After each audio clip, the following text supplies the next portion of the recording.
अस्सलामुअलैकुम। मेरा नाम है हाफिज़ मोहम्मद असद और मैं आप सबको खुश आमदीद कहता हूँ अपने YouTube channel online Quran tutor में। आप सबसे और नए आने वाले तमाम दोस्तों से गुजारिश है कि चैनल को लाइक, सब्सक्राइब और दोस्तों के साथ शेयर ज़रूर किया करें, लाजमी किया करें। इसके अलावा अगर आप ऑनलाइन या होम ट्यूशन लेना चाहते हो जिसमें आप स्पारा, कायदा, कुरान मजीद या इस्लामियात के सब्जेक्ट से मुतल्लिक पढ़ना चाहते हो तो आप मुझसे व्हाट्सएप पे रब्ता कर सकते हैं। मेरा व्हाट्सएप नंबर आपको डिस्क्रिप्शन में भी मिल जाएगा और वीडियो के स्टार्ट में थंबनेल में भी मेरा नंबर नीचे मौजूद होगा। मज़ीद तफसीलात आपको वहाँ पे फराहम कर दी जाएंगी। जैसा कि कल के सबक में मैंने आपको ये पढ़ाया कि किस तरीके से हमने वक्फ को करना है, वक्फ क्यों ज़रूरी है, वक्फ की अदायगी क्यों ज़रूरी है। एक लफ्ज़ के अंदर या एक इबारत है, एक आयत है, तो उसके अंदर वक्फ जो है वो क्यों ज़रूरी हो जाता है, आखिर हम उसको क्यों अदा करते हैं। ऐसा क्या लफ्ज़ के अंदर मौजूद होता है कि जो हमें वक्फ के लिए इस बारे में वो हमें तरकीब दिलाता है, बताता है कि इस जगह पे, इस लफ्ज़ में, इस आयत में, इस इबारत में हमें वक्फ को करना है।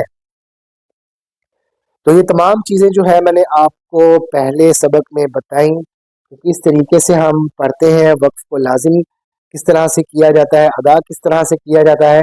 एक लफ्ज़ के एंड पर जो ये दायरा नुमा अलामत है, इसका मतलब क्या है, इसका मकसद क्या है, ये तमाम चीज़ें आपको बताई।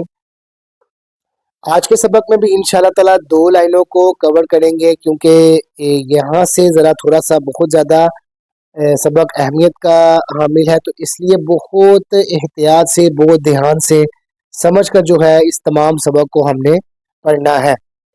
मेरा पहले इरादा था कि मैं आपको इस सबक की सिर्फ एक एक लाइन ही कवर करवाऊं, लेकिन थोड़ा सा जो है वो लोड डालना बहुत ज़्यादा ज़रूरी भी होता है ताकि थोड़ा सा मुश्किल हो तो फिर उसके साथ साथ फिर सबक का समझना और पढ़ना भी थोड़ा सा आसान हो जाए। तो आज का सबक शुरू करते हैं। अऊज़ु बिल्लाहि मिनश शैतानिर रजीम, बिस्मिल्लाहिर रहमानिर रहीम। लाम ज़बर हा लह, वा दो पेशवुन, लहवुन। लाम ज़बर हा लह। अब जब यहाँ पे हम पढ़ेंगे तो बिल्कुल उसी तरीके से कि आखिरी लफ्ज़ जो है वो हमारे पास वो साकिन मौजूद है। अब इस पहले लफ्ज़ के इख्तिताम पर ही एक छोटी सी अलामत, जिसको आप तोए की अलामत की तरह भी कह सकते हैं, इसका मतलब क्या है, इसका मकसद क्या है, यहाँ पे इस अलामत को क्यों लगाया गया है, किस तरह से इसको हम पढ़ेंगे जब ये अलामत किसी आयत के आगे या किसी लफ्ज़ के आगे मौजूद होगी। तो वो मैं आपको बता दूं कि इसका मतलब ही होता है कि हम यहाँ पे वक्फ को लाजिम करें, यानी यहाँ पे थोड़ा सा ठहर के पढ़ना है, आवाज़ को बिल्कुल यहाँ पे ख़त्म करना है, सांस को बिल्कुल ख़त्म करना है, थोड़ा सा रुकना है और उसके बाद फिर अगला लफ्ज़ या अगली आयत जो आगे शुरू हो रही है उसको पढ़ना शुरू करना है। फादिर या फी, हाजिर ही, फी ही, फाजिर या फी, हा साकिन आ जाएगा, फी। इसी तरह शीन जबर या शई, हमजा दो जेर इन, शई इन। शीन जबर या शई, आगे हमजा साकिन, शई। शीन जबर हा शाह, रा दो जेर रिन, शाहरिन। शीन जबर हा शाह, आगे रा साकिन आ जाएगा, शाह। मजीद आसानी के लिए, बेहतर तरीके से पढ़ने के लिए इसको मिला के भी पढ़ लेते हैं। लहवुन, लहव, फीही, फीह,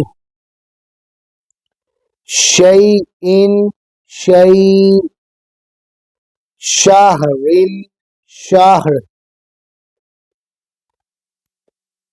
دوسری لائن شروع کرتے ہیں. نون کھڑی زبر نا، دال زیر دی، میم زیر یا می، نا دی مین، نون زبر نا، نا دی مین. نون کھڑی زبر نا، دال زیر دی، میم زیر یا می، نون ساکن، نا دی مین. با زبر بر، قاف دو پیش قن، بر قن. با زبر بر، کاف آگے ساکن، برق. کاف زیر سین کست، آ زیر تی، قسطی. قاف زیر سین قسط، آ آگے ساکن آ جائے گا، قسط. لام زبر لا، خا الٹا پیش ہو، لہو. لام زبر ہا، لہ. ملا کے ایک دفعہ اس کو پڑھتے ہیں پوری لائن کو. نادمین، نادمین. برق، برق. قسط، قسط. لہو، لہ. اسی طرح تمام سبق کو پڑھنے کے بعد آپ نے کم و بیش 2 سے 3 مرتبہ اس کی دہرائی لازمی کرنی ہے. اس کو دہرانا ہے، اس کو پڑھنا ہے، تاکہ جو ہے کوئی بھی لفظ اس کو پڑھنے میں اگر کوئی مشکل ہے تو وہ پہلی بار نہیں تو دوسری بار یا تیسری بار میں وہ چیز کور ہو جائے، کلیئر ہو جائے، تاکہ جب دوبارہ آپ اس کو پڑھیں تو پھر کوئی مشکل پیش نہ آئے.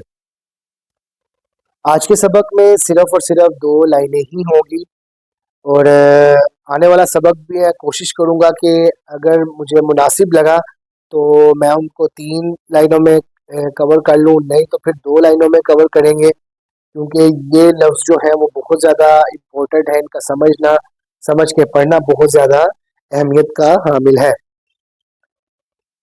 تو ویڈیو کو آپ نے اسکپ کر کے نہیں دیکھنا، آگے آگے کر کے نہیں دیکھنا، مکمل سبق کے ساتھ اس کو جوڑ کے رکھنا ہے اختتام تک، تاکہ کوئی لفظ جو ہے بیچ میں مس نہ ہو جائے، کوئی ایسا پورشن، کوئی ایسا پارٹ نہ بیچ میں مس ہو کہ جو پھر بعد میں آپ کے لیے مشکل پیدا کرے.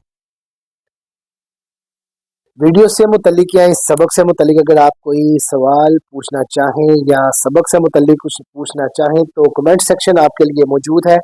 آپ کمنٹ سیکشن میں اپنے سوالات کر سکتے ہیں. میں انشاءاللہ تعالی آپ کے تمام سوالات کے جوابات وہاں ضرور دیا کروں گا.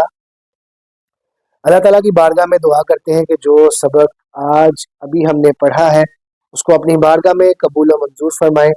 السلام علیکم ورحمۃ اللہ وبرکاتہ.